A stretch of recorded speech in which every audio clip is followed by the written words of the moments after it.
Class 10th Poem 2 Fire and Ice। Fire and ice का meaning है आग और बर्फ, और इस पोइम के पोइट है Robert Frost. Let's see the poem. Some say the world will end in fire, some say in ice. इस पोएम में पोइट का कहना है कि दुनिया कैसे नष्ट होगी, कभी भी जब ये दुनिया नष्ट होगी तो कैसे होगी, इस बारे में वो दो मत बताते हैं। पहले कवि कहते हैं कि कुछ लोगों का मानना है कि ये दुनिया आग से नष्ट होगी, पृथ्वी का तापमान इतना अधिक हो जाएगा कि सब कुछ भस्म हो जाएगा। From what I have tested of desire I hold with those who favor fire।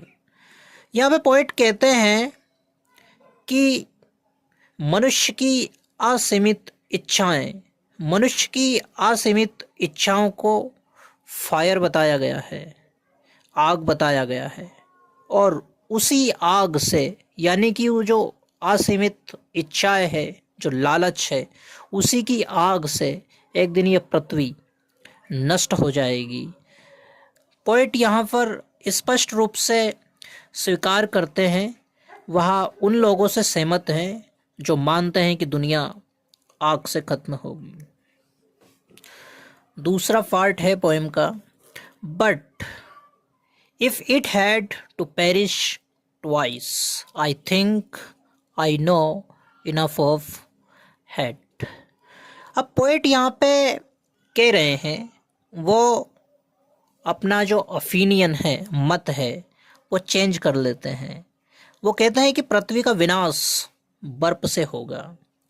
आग से विनाश के बारे में भी वह अपने मत का समर्थन करते हैं। वो कहते हैं कि आग से तो दुनिया खत्म होगी ही, लेकिन पर यदि दुनिया को अगर दोबारा से ख़त्म किया जाए तो फिर मैं चाहूँगा कि ये बर्फ से खत्म हो। To say that for destruction ice is also great and would suffice. कवि यहाँ पर बर्फ की तुलना घृणा, नफरत से करते हैं।